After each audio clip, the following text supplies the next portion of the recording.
Playing from Bhavya Bharat.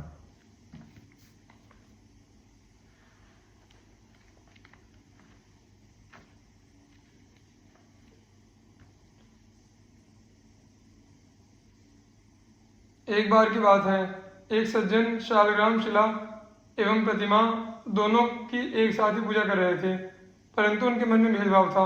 वे शिला को अच्छी एवं प्रतिमा को निम्न श्रेणी की समझते थे। आचार्य ने उन्हें समझाया कि भगवत विग्रह में इस तरह की भेदभावना नहीं रखनी चाहिए।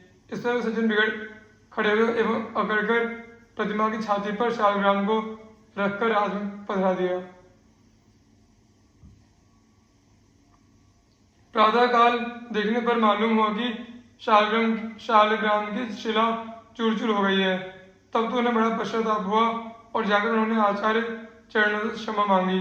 फिर आचार्य ने भगवान के चरणामृत से उस चूर्ण को भिगोकर गोली बनाने को कहा।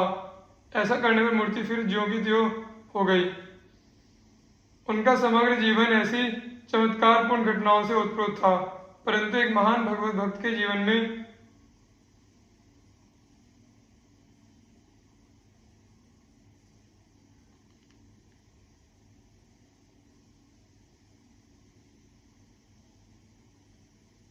इन चमत्कारों का कोई ऊंचा स्थान है ही नहीं। गोकुल में भगवान श्री कृष्ण ने उन्हें प्रत्यक्ष दर्शन दिए थे। सबसे ऊंची वस्तु तो उनके जीवन में थी भगवान की विशुद्ध और अनन्य भक्ति। उन्होंने तन मन धन सब कुछ भगवान को समर्पित कर दिया था। एक बार भोगों के लिए द्रव्य का अभाव देखकर उन्होंने सोने की कटोरी गिरवी रखवाकर भगवान के सामने भोग उपस्थित किया। उन्होंने स्वयं प्रसाद नहीं लिया। 2 दिन के बाद द्रव्य आने पर प्रसाद लिया। वैष्णवों के पूछने पर उन्होंने कहा, कटोरी ठाकुर जी को पूर्व समर्पित थी, उनके भाग का प्रसाद लेना महापातक है। इस घटना से उनकी कथनी करनी के साम्य का पता चलता है। आचार्य ने घोषणा कर दी थी कि मेरे वंश में या मेरा कहलाकर जो भगवत द्रव्य का उपयोग करेगा उसका नाश हो जाएगा। श्री वल्लभाचार्य महान भक्त होने के साथ ही दर्शन शास्त्र के प्रकांड पंडित थे। उन्होंने ब्रह्म सूत्र पर बड़ा सुंदर अणुभाष्य लिखा है और श्री भागवत के 10वें स्कंद तथा कुछ अन्य स्कंदों पर सुबोधिनी टीका लिखी है। श्रीमद् भागवत को वे प्रस्थान चतुष्टय के अंतर्गत मानते थे। श्री वल्लभ के परम धाम पधारने के विषय में एक घटना प्रसिद्ध है। ये अपने जीवन के अंतिम दिनों में अड़ैल से लौटकर प्रयाग होते हुए काशी आ गए थे। अपने जीवन के कार्य समाप्त कर वे एक दिन हनुमान घाट पर गंगा स्नान करने गए। आप मौन व्रत ले चुके थे, अतः पुत्रों और शिष्यों द्वारा उपदेश की प्रार्थना करने पर गंगा की रेती पर 3.5 श्लोक लिखकर उन्हें आश्वस्त किया। फिर गंगा जी में प्रवेश कर विलीन हो गए।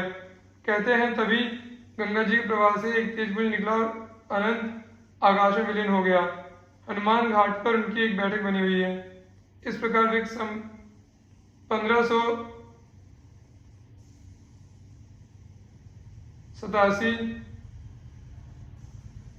आषाढ़ शुक्ला 3 को 52 वर्ष की अवस्था में आपने भगवान के आगे अनुसार अलौकिक रीति से यही लीला संवरण करके गोलोक को प्रयाण किया। कलयुग में प्रेम की प्रधानता प्रकट करने वाले भक्त दास एक भूप श्रवण सीता हर कीनो मार मार करी खड़ग बाजी सागर में दीनो नरसिंह को अनुकरण होई हिरणाकुश मार्यो वह भयो दशरथ राम विश्रुतन छार्यो कृष्ण दाम बांधे सुने तीशन दियो प्राण संत साखे जाने सबे प्रकट प्रेम कलयुग प्रधान। सभी लोग जानते हैं और संत जन इस बात के साक्षी हैं कि कलयुग में केवल प्रेम से ही भगवान प्रकट होते हैं, अतः प्रेम ही प्रधान है। भक्तों का दास कुलशेखर नाम का एक राजा था। उसने रामायण की कथा में रावण द्वारा श्री सीता जी का हरण सुना। सुनते उसे आवेश आ गया और वह तुरंत हाथ में तलवार लेकर घोड़े पर चढ़कर मारो मारो चिल्लाता हुआ दौड़ा और घोड़े को समुद्र में कूदा दिया।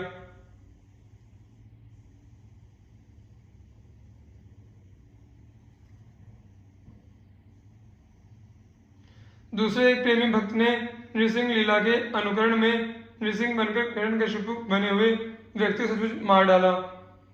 पुनः रामलीला में उसी भक्त ने दशरथ बनकर श्री राम जी के वियोग में अपने शरीर का त्याग कर दिया।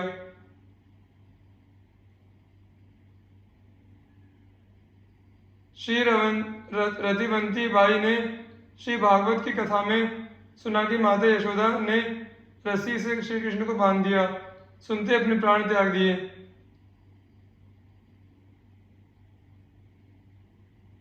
इन भक्त चरित्रों से कलयुग में प्रेम की प्रधानता प्रकट एवं सिद्ध हुई। इन भगवत प्रेमी भक्तों का पावन चरित्र संक्षेप में इस प्रकार है।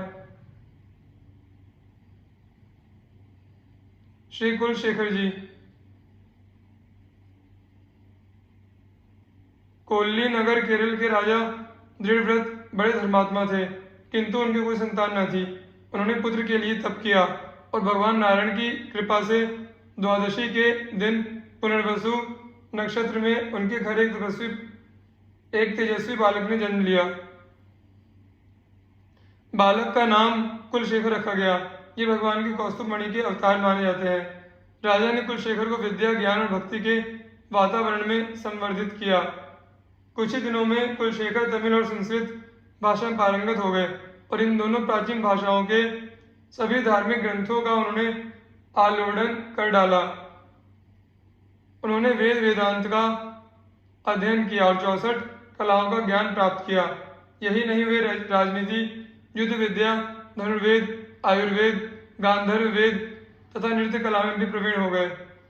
जब राजा ने देखा कि कुलशेखर सब प्रकार से राज्य का भार उठाने में समर्थ हो गया है, तब कुलशेखर को राज्य देकर वे स्वयं मोक्ष मार्ग में लग गए। कुलशेखर ने अपने देश में राम राज्य की पुनः स्थापना की। प्रत्येक गृहस्थ को अपने अपने वर्ण और आश्रम के अनुसार शिक्षा देने का समुचित प्रबंध किया। उन्होंने व्यवसायों तथा उद्योग धंधों को सुव्यवस्थित रूप देकर प्रजा के दारिद्र्य को दूर किया। अपने राज्य को धन, ज्ञान और संतोष की दृष्टि से एक प्रकार से स्वर्ग बना दिया। यद्यपि वे हाथ में राजदंड धारण करते थे, पर उनके हृदय में भगवान विष्णु के चरण कमलों को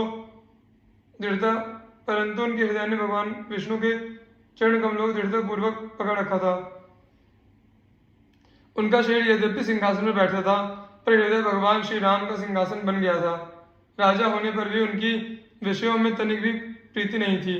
वे सदा यही सोचा करते, वह दिन कब होगा जब ये नेत्र भगवान के त्रिभुवन सुंदर मंगल विग्रह का दर्शन पाकर कृतार्थ होंगे।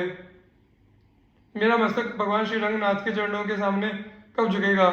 मेरा हृदय भगवान पुंडरीकाक्ष के मुखारविंद को देखकर कब द्रवित होगा, जिनकी इंद्रादि देवता सदा स्तुति करते रहते हैं।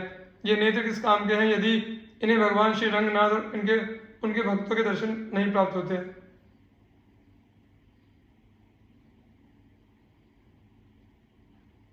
भक्त की सच्ची पुकार भगवान अवश्य सुनते हैं।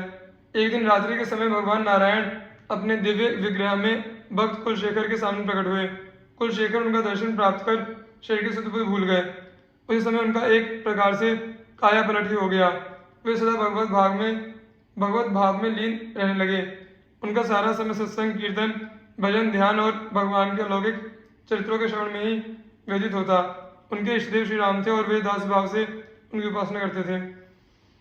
एक दिन वे बड़े प्रेम के साथ श्री रामायण की कथा सुन रहे थे। प्रसंग यह था कि भगवान श्री राम सीता जी की रक्षा के लिए लक्ष्मण को नियुक्त कर स्वयं अकेले खरदूषण की विपुल सेना से युद्ध करने के लिए उनके सामने जा रहे थे। पंडित जी कह रहे थे, 14 सहस्राणि रक्षसां भीम कर्मणाम एकश्च रामो धर्मात्मा कथम युद्धो भविष्यति। अर्थात धर्मात्मा श्री राम अकेले 14,000 राक्षसों से युद्ध करने जा रहे हैं। इस युद्ध का परिणाम क्या होगा,